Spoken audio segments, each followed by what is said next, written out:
Pimples और मुंह पर होने वाले ये मुहासे, ये पिंपल्स, ये उभरने वाले चेहरे के दाने जीवन का मजा किरकिरा कर देते हैं। अर्थात जैसे ही चेहरे पर दाने उठते हैं तो आदमी परेशान हो जाता है।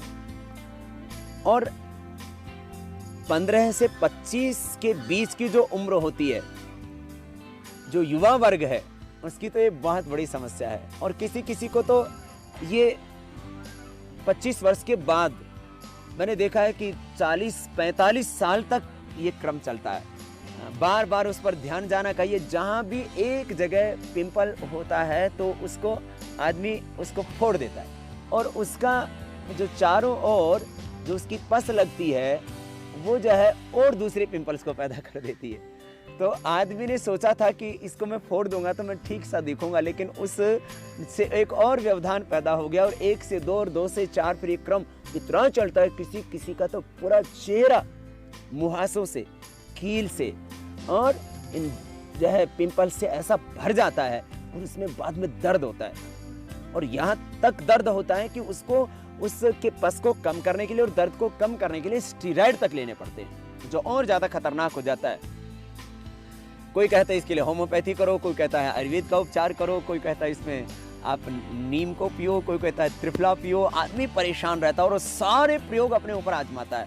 और जैसे जैसे वो प्रयोग करता जाता है वो पिंपल्स और बढ़ते जाते हैं और उससे चेहरा इतना बदसूरत सा हो जाता है कि आदमी को न घर में अच्छा लगता है और ऑफिस में जब जाता है या वो कहीं पर यात्रा करता है, बस में बैठा होता है, ट्रेन में बैठा होता है, प्लेन में बैठा होता है, तो सभी लोग उसकी तरफ निहार रहे होते हैं। इसलिए नहीं कि वो बहुत खूबसूरत है, इसलिए कि ये आदमी जो है कुछ जम नहीं रहा है, माने उसके द्वारा अपने को भी बहुत आत्मग्लानि होती है। और युवाओं में ये समस्या बहुत ज़्यादा बड़े स्तर पर है। तो इसके लिए क्या करें आप? पहली बात, मुहासों का एक बड़ा कारण होता है तनाव। मुहासों का एक बड़ा कारण होता है ज़्यादा सोल्टी भोजन लेना। मुहासों का एक बड़ा कारण होता है बहुत ज़्यादा स्पाइसी भोजन करना और फास्ट फूड। और इसमें आजकल जो ज़्यादा चल रहा है, बाज़ार में चलते चलते जहाँ देखा वहीं गोलगप्पे गोल कर दिए और समोसे जहाँ देखे वहाँ उसको खा लिया। और आजकल मसालों में शुद्धता नहीं रह गई है। और जिस तरह से आज हम मसाले खा रहे हैं, घर में अचार, और अचारों में भी सबसे ज़्यादा आम का अचार, इमली की खटाई। अचार खाना हो तो मेरे भाई नींबू का खा लेना, हरी मिर्च का खा लेना, कैर का खा लेना, जो राजस्थान में कैर टीट जो गोल गोल होता है, तो कैर का अचार, हरी मिर्च का अचार, नींबू का अचार, आंवले का अचार आप खाएं तो ज़्यादा नुकसान नहीं करेगा, बल्कि थोड़ा सा आपका डाइजेशन सिस्टम भी अच्छा रहेगा, स्वाद भी मिलेगा। वो आम का अचार एसिडिटी करता है, डाइजेशन सिस्टम को खराब करता है, हमारे चेहरे से मुंह से भी उससे दुर्गंध आती है और चेहरे की तमाम समस्याओं का वो जनक हो जाता है। तो खैर, अचार से थोड़ा सा बचना होगा। सोल्ट एंड स्वीट, मीठा और नमक दोनों ही कम करने होंगे। कुछ लोग अति मीठा खाते हैं, कुछ लोग अति तीखा खाते हैं और कुछ लोग तो दोनों पर हाथ साफ करते हैं। अब फिर बात ये आती है कि परिणामतः वो सारा का सारा हमारे जो है नीचे से तो कम निकलता है, क्योंकि जो भी ये आदमी गड़बड़ खाता है वो उसके पेट में जमा हो जाता है, फिर ये ऊपर से निकलता है। क्योंकि हमारे डाइजेशन सिस्टम में जो विकृति आएगी और वहाँ जो एक्सेस हीट होगा, हमारे शरीर में जितने भी ज़्यादा टॉक्सिन्स जमा होंगे, ऑक्सीजन जमा होंगे, वो फिर हमारे सर्कुलेटरी सिस्टम के माध्यम से हमारे शरीर के जो सॉफ्ट अंग हैं उन पर ज़्यादा प्रभाव डालेंगे। तो उससे क्या होगा? आपके होंठ फटने लगेंगे, उससे क्या होगा? आपकी आंखें लाल रहने लगेंगी, उससे ये होगा कि आपके चेहरे पर पिंपल्स आने लगेंगे। आप थोड़ा सा अपनी दिनचर्या को, आहारचर्या को बदलें। सुबह उठ करके पानी पीना शुरू करें और दिन में ज़्यादा पानी पिए। देखो, हम खाना ज़्यादा खाते, पानी कम पीते, जबकि होना ये चाहिए कि हमें खाना कम खाना चाहिए, पानी ज़्यादा पीना चाहिए। मैंने देखा, मुझे बहुत ढूंढने के बाद पूरे जापान में कुछ लोग मोटे मिल पाए, क्योंकि वो लोग खाते कम है, पीते ज्यादा है। तो पानी की मात्रा ज्यादा होगी तो हमारा पेट भी नहीं बढ़ेगा।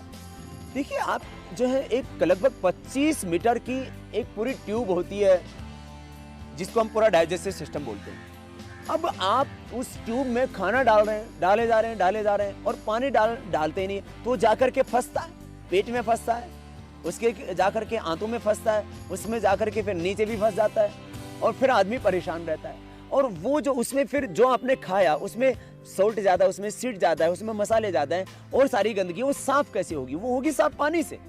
तो ये जो अंदर जो टॉक्सिन्स जमा हो जाते हैं वो ही आपके स्किन के डिफरेंट डिसऑर्डर्स करते हैं, उसमें मुहासे एक है। उसी का परिणाम होता है कि आज लोगों को एक्जिमा ज़्यादा है, आज लोगों को खुजली ज़्यादा है, आज लोगों को दाद ज़्यादा है। इसीलिए आप देखते हैं कि जो है आपको इन चीज़ों का पूरा बाजारीकरण और औद्योगिकरण भी खूब हो गया है कि चमड़ी के रोग हैं, मुहासे हैं, कील हैं, लिकोडर्मा है, स्क्लेरोडर्मा है। अब तो चमड़ी के इतने रोग आ गए हैं कि नए नए रोग मैं हर रोज सुनता हूँ।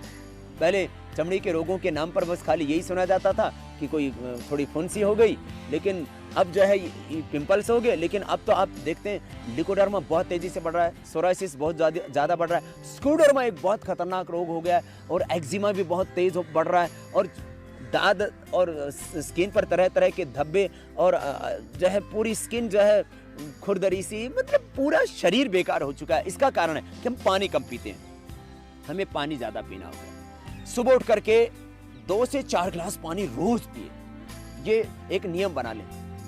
आंखों की सुरक्षा के लिए मुंह में पानी भर के छींटे मारना और पूरे शरीर की सुरक्षा के लिए पानी ज्यादा पीना। जितना हम आहार पर ध्यान देते हैं उतना ही ध्यान हमें पानी पर देना चाहिए, लेकिन हम पानी पूरा पीते ही नहीं और उसी का परिणाम होता है हाई बीपी। पानी कम पीने का परिणाम होता है फिर किडनी स्टोन, गॉल स्टोन। पानी कम पीने का परिणाम होता है फिर हार्ट की प्रॉब्लम। पूरा जो हमारा जो नर्वस सिस्टम है, पूरा जो हमारा जो है सर्कुलेटरी सिस्टम है, पूरा हमारा जो डाइजेस्टिव सिस्टम है, और इतना ही नहीं, इसका प्रभाव हमारे पूरे एंडोक्राइन सिस्टम पर पड़ता है, रिप्रोडक्टिव सिस्टम पर पड़ता है। जो लोग कम पानी पीते हैं तो होता क्या है कि लेडीज यदि कम पानी पिएंगी तो ओवरी में एक्सेस हीट होगी, तो पहली बात तो वो अंडा कम बनेगा और बनने के बाद में भी वो स्पर्म तक पहुंच नहीं पाएगा, इसलिए इनफर्टिलिटी बढ़ेगी। तो इनफर्टिलिटी के जहां और दूसरे कारण हैं, वह एक कारण कम पानी पीना भी है। तो पानी आप ज्यादा पिएंगे तो आपका रिप्रोडक्टिव सिस्टम अच्छा रहेगा, पानी ज्यादा पिएंगे तो आपका रेस्पिरेटरी सिस्टम अच्छा रहेगा। तो जो है ये पूरा का पूरा इंटरनल सिस्टम जो आपका गड़बड़ हो गया है, उसके लिए पानी पी।